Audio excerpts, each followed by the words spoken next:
Hi everyone, my name is Anya Parasher. I am a freshman at Stanford University studying public policy and economics, and I do this podcast every week to interview the leaders in social issues that are directly impacting younger generations. It's week 3 of Stanford's spring quarter, my freshman spring quarter, and it's honestly been so fun so far. I'm taking a pretty light class load. There's lots of social events going on, lots of opportunities to either meet new people or talk to people that I literally haven't seen in months. So I've been taking it pretty lightly and just having a good time. Another fun thing I'm doing this quarter is I'm actually working at the golf course, which has been super fun as well. I get to basically ring customers up at the driving range and I stay inside. I get to work on my homework, so it's been a good gig and I've met a lot of people from there as well. But enough about me, let's get into this week's episode. What if I told you that everything you needed to know about money, from budgeting and avoiding debt, is never taught in schools? For today's episode, I sit down with Vince Shorb, the CEO of the National Financial Educators Council. In today's episode, we talk about why financial literacy is the revolution that education needs. We also cover the future of schools, AI's role in financial literacy education, and how you can build the money skills that schools never taught you. Stay tuned. I want to start by talking a little bit about your personal journey. What inspired you to dedicate your time and your expertise, your career to financial literacy education? Was there a specific moment in your career that really led you down that path, or what really sparked you to have that passion? It was a specific moment, yet a long journey. So in high school, I was always the kid in the back of class reading books on investing and real estate and starting businesses. I was always frustrated with what I was learning. Like, when do I need to learn literature? When am I going to need this? Chemistry, science, that wasn't my thing either. Math, I just hated. English was okay for the first 2 years, but after that, and my Spanish, I just didn't like any classes in school, bottom line, because no teacher could tell me how I was going to use it. I had an idea to start businesses and be in more of the financial space, even at that age. And there wasn't a one-to-one relationship with that. So that was the initial spark, right? So I got into financial services after I made a few mistakes after high school, going into college, just like with a lot of college people do, you get into debt. Now, my debt was because I was making investments on credit card advances, which you don't do. So I got myself behind the 8 ball, and I picked up a small amount of college debt as well. And really, I transitioned to financial services to help people avoid the challenges I went through. And I really felt I was putting a band-aid on a lot of people. So as my last 7 years were in the mortgage industry, and I would have people call all the time in very bad situations where people are getting evicted while they're on the phone with me, and I'm powerless at that point. I can't help them at all. People crying on the phone, just seeing their situations. And I talked to over 20,000 people during that time, and I saw the back end of their finances was in disarray. A lot of people were 1, 2, 3 months away from a major catastrophic life event happening with their finances. And so the pivotal moment, as you asked, I went up to my parents up in Montana, and my mom said, "You know what? When you're in high school, you always talked about being frustrated with that." And I went back. I just had that journey, and after I came back, I dropped my job, my employment, and I started working toward building this company. And we founded the National Financial Educators Council in 2006, and here we are today with the main goal to help scale financial wellness programs in communities and advocate for financial education. It's amazing. It's an amazing story. I think it's one that a lot of listeners will probably resonate with as well. Being part of one of those education systems that doesn't necessarily cater as much to each individualized student can be difficult. I want to talk a little bit about the work that you're doing now and kind of the issue in general. Financial literacy can mean different things to a lot of different people. And so I wanted to ask, in your view, and from the work that you've done, what does it really mean to be financially literate? And why is it important for individuals and young individuals especially to have? Great question. A lot of people think financial literacy is like knowledge about money. I like to simplify it. Are you able to earn money? Are you able to save money? And can you grow money? That's it. That's all I care about with people. The practical application of money. financial literacy is kind of like a buzz term we say in the industry. Now, we in the industry know it means those key things, but it's really practical, right? Hey, are you able to go out, get employment, get a job, earn money, whether it be an entrepreneurial activity or a career path or maybe a trades path? Any way is fine. Are you able to do that effectively? Meaning knowing how to interview, having a resume, just the basic things most kids don't graduate even college with. I talked to a lot of college graduates. They never practice interviewing, never have any resumes in their entire school career. The other aspect is the management of money. Now, with youth, we like to focus on the near-term needs. I think it's wonderful to learn about investing, all that thing, but I want to protect them from the major challenges most youth face. Things like moving out on their own. What do you do? How to avoid credit card debt. I remember turning 18, the flood of credit card offers. My first credit card was 8 or 12 grand, I forget, but I was a waiter at the time, so I wasn't even making that much a year. So those are those types of problems. How to open a bank account, how to manage money, how to protect and grow your credit, the basic fundamental lessons, the urgent and time-based needs we want to address first. And then, of course, if we have time after we help them figure out the income side and the management side of it, hey, how do you grow and protect your finances? So, what are those investments you may want to consider? What's your overall plan? So, if we had all the time in that we need, which I project out about 4 years to cover the income, the management, and also basic long-term planning side, we'd get into that. So they have a plan. There's some vision. There's some hope for the future. They're working towards something as opposed to trying to figure out what they're trying to do in life. Absolutely, yeah. I mean, one thing that you're really touching on here too is this like ripple effect of how having a good financial education can spread out to other aspects of your life as well. And so I was wondering also if you could just talk briefly about the work you've done and how the ripple effect can work in communities and on society on a broader level. When we have a bunch of individuals who are financially literate, what does that look like even in everyday life? I'll give you a specific example. When I started, I worked a lot with, I guess, lower socioeconomic areas. And the interesting thing I found there in terms of the ripple effect was the kids were bringing information home to the parents. The parents would either call or email us and say, "Hey, you told my kid this. Is this correct?" Right? So within even a family unit, we saw that ripple effect where there's some education going. We're big into promoting family financial wellness, getting the parents and youth involved. So strengthening that family unit first. From a community level, it can make a very significant difference if we're teaching people how to be self-sufficient and contributing members of society. It can benefit the entire community, not only from a tax base, but if we had things that come up like with COVID, there's people that were prepared, that had the extra food, that had the extra things in the home, and people that didn't. And if we had more people that were in that position to serve their neighbors and help them, it can help in times of those heavy, stressful, needy times.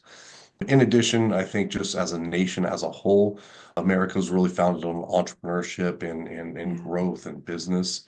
And there's more opportunities here than anywhere in the world, I believe. That's why everybody wants to come here. It's what I feel is the greatest nation in the world in terms of opportunity for our youth. Now, it may seem challenging with people being here. There's a lot of things going on, a lot of things with AI and just job displacement, everything that's going on there. But I really want to instill that hope for people. Hey, if we can help you avoid the problems when you're young, you get out and maybe minimize that student debt, minimize that credit card debt, gain the skills and knowledge you need to become a good proficient earner, set up the systems to manage money. Then that second part of your life, second, third, and fourth part of your life will be that much more rewarding and you'll be a better asset to the community. Absolutely, yeah. I one of the really cool things that you touched on just now is how much the financial world is evolving now with AI. I've recently entered the world of X and I get to, see kind of how AI, how digitizing everything and the spread of information has really changed the world of finances. And so I was wondering if you could touch a little bit on how that has affected your work, whether or not AI and even social media has been able to kind of help maybe spread financial education more, or whether there are any challenges that it also presents. I think there are challenges, but I think there's great opportunity there. The interesting thing with personal finance is very personalized. So AI still feel is not so personalized. It's getting better, and I'm sure in 2, 3 years, if this is somebody's listening in 2027, I may be completely wrong there. But right now I think it's still generalized information and generalized ideas where you still need a person to teach, deliver financial education, to do the coaching and implement that. But I do think it's important that everybody's considering the changes in technology, especially for young people. A lot of people are graduating with degrees that are going to be completely displaced with AI. And in high school, they never have, well, at least with me, maybe with you, they never have you explore career opportunities. It's like, oh, go to college, go to college, go to college. You go to college, and it's like, okay, the first 2 years you're taking basically same things, same class you took in high school. And now the third year you need to figure out your major, right? But you've never had any career exploration. I think career exploration is critical for everybody today because there's some things that are people are going to be displaced in. In the past 2 months, the number of IT people that are Uber drivers has risen immensely for me. So I take Uber quite a bit, and I was talking to them, hey, what are you doing? Is this your full-time gig and so forth? So, just with the whole AI, it's replacing a lot of people. So I think there is great opportunity with AI in this financial education space in terms of how we're teaching and things we're promoting in terms of the general trends that are going out there with AI is investigate opportunities that you're investing a lot of time into. So if you pick a major, or even before you pick a major, research careers, see how this potential displacement of AI or automation or other outsourcing can impact your industry. Is it a growth industry? Is it a retracting industry? And maybe pick a major that's going to best align with the growth potential you have for yourself. Yeah, that's a great piece of advice. One that I think is really important, especially for students kind of like me, early on in college, but just I think in general, even in high school, I kind of wish I had gotten some kind of advice like that where it's, not just about maybe what you're good at or what what you like, but also what the world would look like for you in it, and what that looks like down the road for you. So, no, that's definitely a great piece of advice, and hopefully for younger listeners who are tuning in, that'll, help inspire some or something. Um, I wanted to very quickly kind of go back and touch on the work that you're doing in schools, and I'm assuming is it middle and high school? Really, all ages, what we want to see is financial education in all ages, starting from a young age. Now, financial habits form very young. We have a lot of influencers out there. Advertising is very sophisticated today. Back when I was growing up, we had TV, radio, and things like that. But nowadays, it follows you. It's on my phone, it's on the computer, it's everywhere. So it's very sophisticated. So financial habits today are forming by about age 8. And when you have these habits forming, these are consumer habits. It's hard to change once habits form. Just like smoking or any type of vice, it's tough to change once you establish a habit. So our ideal goal is to implement financial education into elementary school. And there it's pretty easy because you can easily integrate it into the language and mathematics. The focus of elementary school is numeracy and literacy. Can you do math? Can you read? It's kind of the basic focus. Now there's other subjects and so forth, but that's the basic end goal of elementary school. And it's very easy to integrate financial education into that. Now, when we get into, and I wrap middle school into that as well. In terms of high school, I think it's all about ensuring that kids are prepared for the near-term life events. Buying a car, moving out. Hey, if you're going to college, what's the most effective way to pay for it? All those things we mentioned a little earlier as well.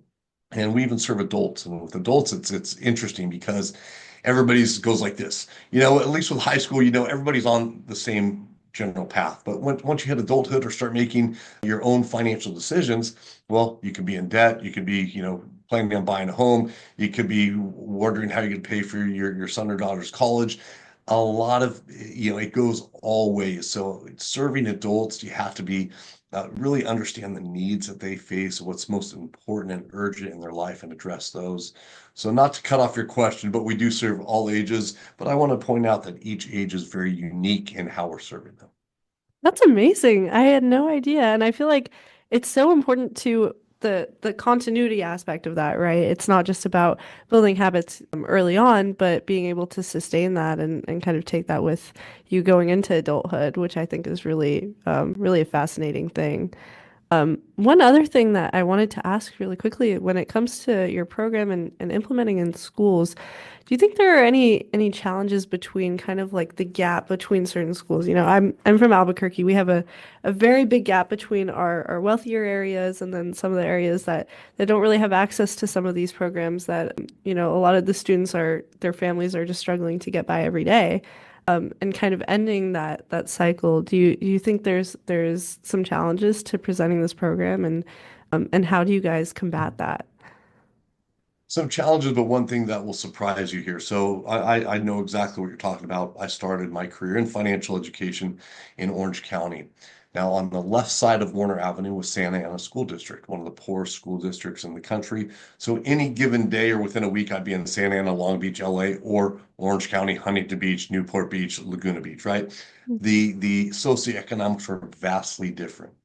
Now, the thing that you might find interesting, yes, the access to quality teachers, quality resources, and the lower socioeconomic was low. Sometimes they're sharing books. You know, it was not a good. I was going through metal detectors. It was not a good situation in terms of security and equal access to resources. The interesting thing is the kids in that school district, the lower socioeconomic school district, knew a lot more about money. They knew a lot more about budgeting, a lot more about delayed gratification, but they had little hope for the future, right? So they didn't have that hope for the future. Now I go to the Orange County, Huntington Beach, Newport Beach the next day, and these kids have no idea about budgeting because, you know, hey mom, I want to buy this. Okay, here's a credit card. No Yep. idea about delayed gratification, but they had a ton of hope for the future. So what we're promoting across this country is a term, and this is a promotion we're starting on a wider scale here. We've done some pre-promotions. It's starting here in March, which is FLEC subjects.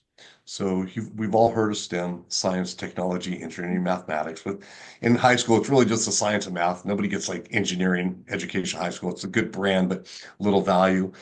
And really only 6.4% of jobs today are STEM related. And FLEC subjects that we're promoting benefit 100% of students, and that stands for financial literacy, entrepreneurship, and career planning. Financial literacy benefits 100%. Everybody needs to know how to manage their money. And the combination of entrepreneurship and career planning benefit 100% because everybody needs to learn how to earn money. And today, the entrepreneurship rate has grown immensely as well. Mhm. So we include that aspect to include, we have about 38% of the people now working some type of side gig or small business, which is interesting. Uber Eats, editing videos, etc. So our role really is to promote this in schools at a level to where they're adopting this across higher socioeconomic areas, lower socioeconomic areas. We feel that it is the great equalizer. The people often in the lower socioeconomic areas, they don't have the parents there sometimes to help them with homework, or maybe the education level is not there. And even parents in the higher socioeconomic areas with the change in how they do math now, you probably experience the Common Core math. It's crazy. I can't figure it out. But you know, it's a great equalizer because it will give everybody a benefit 100% of the students. Those students are going to be truck drivers. Those students that are going to be you know, your common workers, plumbers, electricians, to even your engineers, your doctors, your lawyers. Everybody needs to know how to manage their money and earn income and be a good employee or start a business. Everybody needs that. So our goal is to really get this across the U.S. where it's mandated for 4 years. Some states will have about half the states have some type of financial literacy requirements.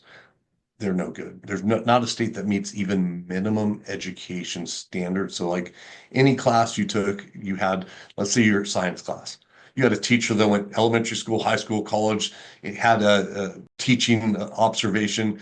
Then they became a science teacher, right? Mhm. With personal finance, there's no requirements for any training for the teachers.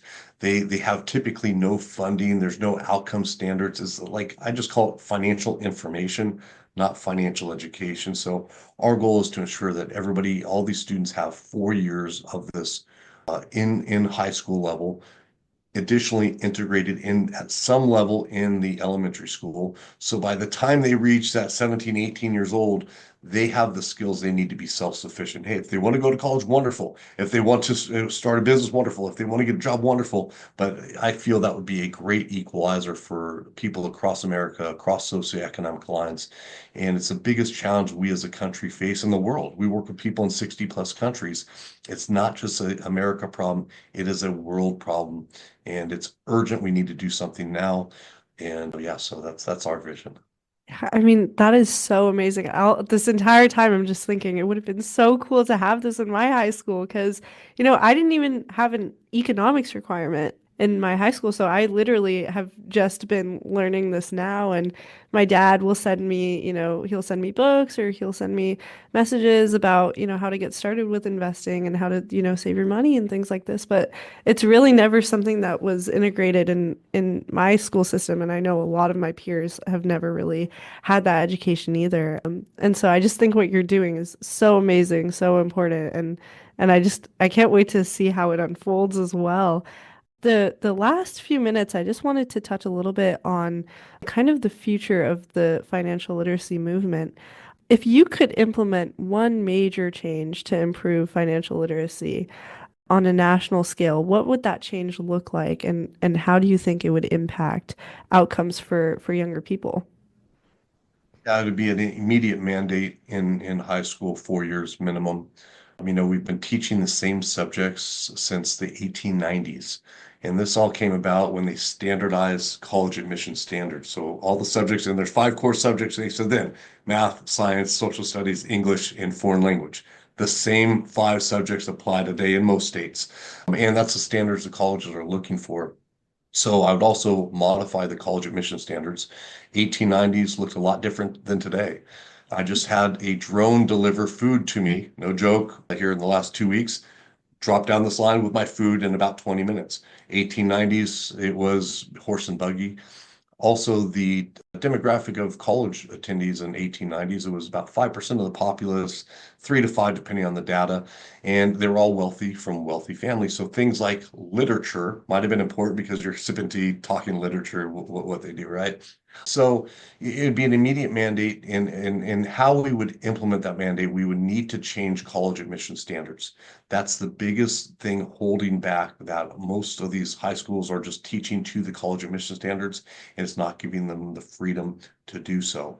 And by implementing that and ensuring it financial education and FLEC subjects meet minimum education standards of other subjects. So this has been my big thing I've been doing recently. I've been comparing the standards and mandates in every state that has a financial literacy requirement. And I've been comparing it against 12 key points that other subjects enjoy. I mentioned a few: qualified teachers, funding, vetted materials, clear outcomes and measurements. And not one state comes remotely close to meeting minimum education standards required by other topics. Let me give you an example. Talk with a coach. He was told he has to teach financial literacy. He's been a coach the whole time. They have a new mandate. You're going to teach financial literacy. He contacts us. He has no idea what to do. We put him through training. We have a certified financial education instructor training. We gave him the material. We provide the process procedures to implement that. But still, I think you would need more, right? Because until you've had experience and implemented those programs, you're still going to be a little rusty until you get through a few things. So, what we're calling for is a 4 year mandate that meets at least minimum education standards required by other topics. Nothing too crazy, just the minimum education standards. Making sure we're following up long term with measurement and impact reports on students. And also the thing I think a lot of schools forget about, it just doesn't end at that 4 years. We know their age, we know their life stages that they're going to be entering. So why can't education continue? And it can be very simple. Automated follow-up. Hey, we know you're at this age now, and here's some education for you. So we can follow up with people too in a much more robust fashion than back 20 years ago. And just take it seriously. These financial information classes do little to nothing, right? And what I mean by that is if I'm doing what most states do, they'll deliver financial information. So by the time you finish a class, you may know a good credit score is 720. you may know there's three credit bureaus and you should pay your bills on time, right? That's information. It's good to know, right? But education is different. It's actual implementation and execution. So somebody goes through an education class, a quality education class, would know how to get their credit report, how to evaluate that, how to create a plan to maximize their credit score, minimize their debt, set up a calendar system to make sure that they're checking their credit on a regular basis. Maybe some protective layers to ensure that they're protected against identity theft. And that would be something that would be useful to somebody. So that's what we're promoting, high quality standards, access to every kid in this country to ensure they're protected. They can make qualified and competent decisions, and they avoid the dumb mistakes I got into early. It is just so amazing to hear you talk about this, and I feel like with such a clear plan, I can see that this could be amazing for a lot of students. I just wish I could go back in time and maybe go to a school that had a program like this. And I think you brought up a great point too about the college admissions process, because I think that's what fuels not only teachers but students really. Like if there's a course that's not required, they're not going to take it, or a course that may not look as good on an admissions, file, they're not going to take it. And so I think that's a really interesting point you brought up as well, and hopefully we can see some change in that area because it seems like there needs to be a lot of changes in the admissions process. Um, I want to end with a question that I ask a lot of people, but I think will be super relevant here is finally for young people who want to improve their financial knowledge, or maybe try to invest themselves into this area. What advice do you have? What starting steps can they take to get more into this area? Good question. And I would say, first off, personal finance, it's not rocket science, right? It's not, a lot of it is about having basic understanding, establishing systems and aligning behaviors that will help you reach your goals. I always like people to start with a vision in mind and backwards design that to fit those goals. Now there's formal courses you could take on that. Now I know a lot of people, including myself when I was younger, I jumped to the sexy stuff, the real estate investing, the stock investing, the starting, because that's exciting, right? That's the exciting part. And that's where I made my mistakes because I skipped over the budgeting, the credit, the things that aren't so fun and exciting, but yet are the fundamental base. So it's like building a home. If you build a home on dirt, rain comes, it washes it away. If you build it on a good, solid cement foundation, you always have something to come back to, right? That foundation's always going to be there. Even if the house gets burned down, you have a foundation you can rebuild on. So I would love to encourage people to find ways that you can build those fundamental lessons. There's a lot of programs and instructors and educators out there that are helpful in that. So seek people that can help you build that foundation. I also encourage people to find that thing that gets them excited. Is it buying a home? Is it starting a business? Because the boring stuff, and I say it's boring, it's like I got to go check my credit again. I don't get excited when I have to check my credit, but it's something I still have to do to this day. But I have some excitement because I know, well, hey, if I have good credit, I have access to more money. I can invest more into businesses, invest more into real estate, invest more into this. So that's the exciting part. So besides the foundation, find that thing that interests you. If it's crypto, if it's real estate, whatever it is, I don't care. And there's so many ways to learn today. I'm so jealous. And when I grew up, not to age myself as an old man here, but I was going to the library and we had a Dewey Decimal System where I had to track things down by numbers. You probably don't know this, but you had to go find things and the book you always wanted was gone. You guys have access to so much information today. It's a wonderful thing. Leverage that. Now, with access to information comes the need to vet out people. There's some swindlers, there's some scammers. Most people are good, right? Most people are good, but you need to make sure you're getting good quality information and in finding those trustworthy and I call anybody out there, podcasts, hosts, writers, bloggers, short form media, videos, TikTokers, whatever. If they're delivering good content, I consider them educators. Find those people that you like, listen, gain knowledge.